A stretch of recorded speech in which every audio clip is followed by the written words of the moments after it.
To Australians doing it tough in a federal budget. Federal budget. It's federal budget. Federal budget. Can the ambitious measures in the 2024-25 federal budget, including 1.2 million new homes and $6.2 billion for new social housing units, achieve the goal of making housing affordable for Australians? The 2024-25 federal budget was released a couple of days ago and has sparked major conversations around housing affordability. The question on everyone's lips are, is this enough? Is the government doing enough to help support housing affordability and improve the supply? We're seeing rapid increases in property prices, which are largely due to inadequate supply caused by building companies going under, large migration, and slow approvals from local councils. And what I've been hearing and seeing is that despite what I'm about to share with you, a lot of people are still skeptical about whether these budget measures will actually make home ownership more attainable or provide meaningful relief from rising housing costs. For example, expanding the Help to Buy scheme, which offers up to 40% of the purchase price, and the $10 billion Housing Australia Future Fund, which aims to build 1.2 million new homes. We can see that these are big promises made by the government. Let's have a look in more detail at what exactly property investors and home buyers can expect in the coming financial year based on these promises. Number 1, the Help to Buy scheme. One of the most talked about initiatives in this budget is the expansion of the Help to Buy scheme. This scheme aims to make home ownership more accessible by providing a government equity contribution. For new home purchases, the government will make an equity contribution up to 40% of the purchase price, and for existing homes, it's up to 30%. To be eligible, income must be below set thresholds, currently $90,000 for singles and $120,000 for couples. These thresholds are expected to increase in line with recent broader wage growth. This means that if you are struggling to save a substantial deposit, especially with rising home prices, this equity contribution could make entering the property market more achievable.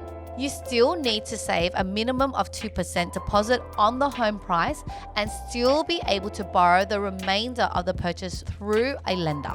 On top of that, there are property price caps on how expensive your property can be to access this scheme. Number 2, the Housing Australia Future Fund. Another major housing initiative in this budget tackles the issue from a different angle, increasing the overall supply of homes. The Housing Australia Future Fund, or HAF for short, is a $10 billion investment fund established by the government to support the construction of 1.2 million new homes over the next 5 years.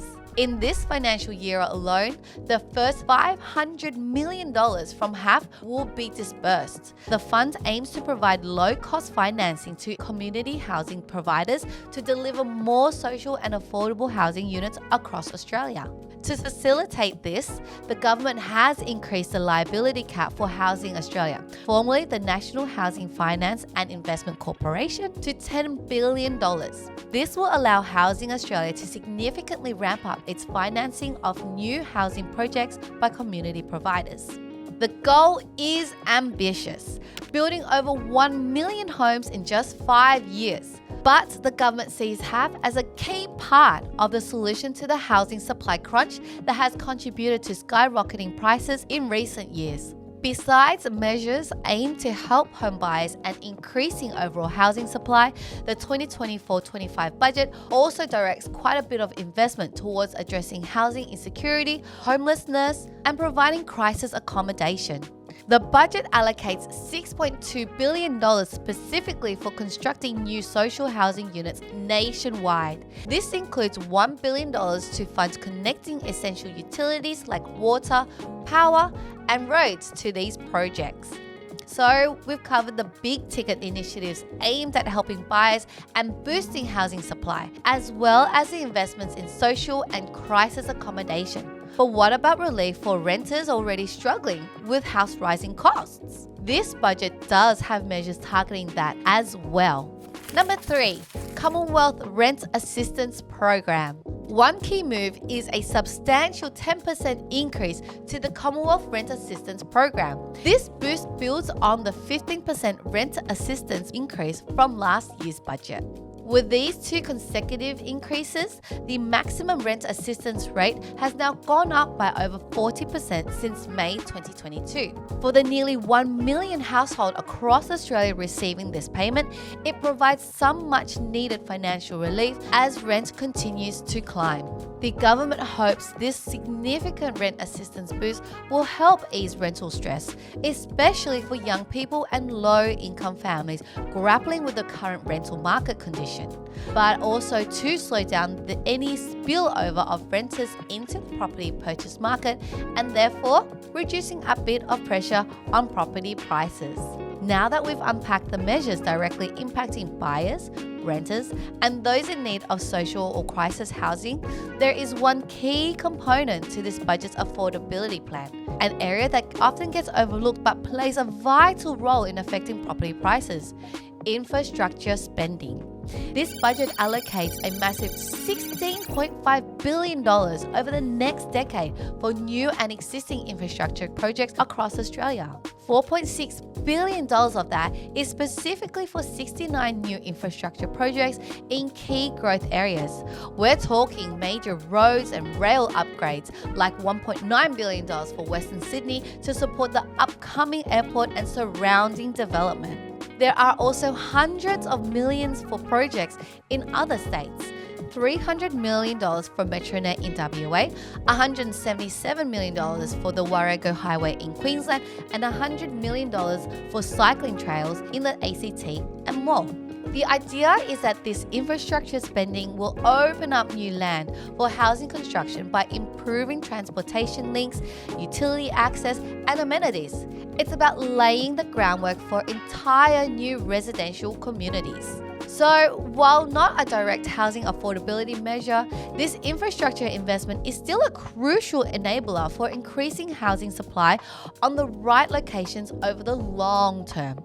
Alright, we've gone through the major housing affordability initiatives like the Help to Buy scheme, the Housing Australia Future Fund, investments in social housing and crisis accommodation, rental assistance boost, and the big infrastructure spend. But the budget also includes some other complementary measures worth touching on. For one, $88.8 million has been allocated to deliver 20,000 additional fee-free TAFE places for construction-related courses.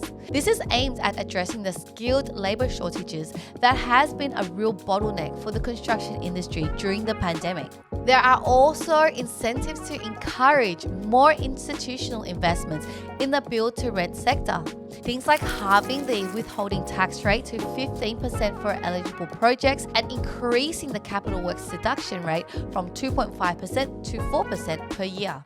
If you're planning to invest in the build-to-rent sector and want to benefit from this increased capital works deduction, make sure to get your hands on a tax depreciation schedule by contacting Geotax today. We will assess your eligibility for free over the phone. Link is in the bio. Other than that, the last notable change is that the government plans to introduce federal minimum rental standards in an effort to set some baseline standards. This would establish more unified guidelines around reasonable grounds for eviction and limit rent increases to just once per year across the country. So, that covers the major housing measures in this year's federal budget. Hopefully, that gives you a good overview of what to expect in the coming year. While only time will tell if these measures truly address Australia's housing crisis, one thing is clear: the government is taking steps to tackle the issue from multiple angles. With that, we'll report on the progress throughout the year, so hit that subscribe button to get notified when it drops. Thanks for watching, and I'll catch you in the next one.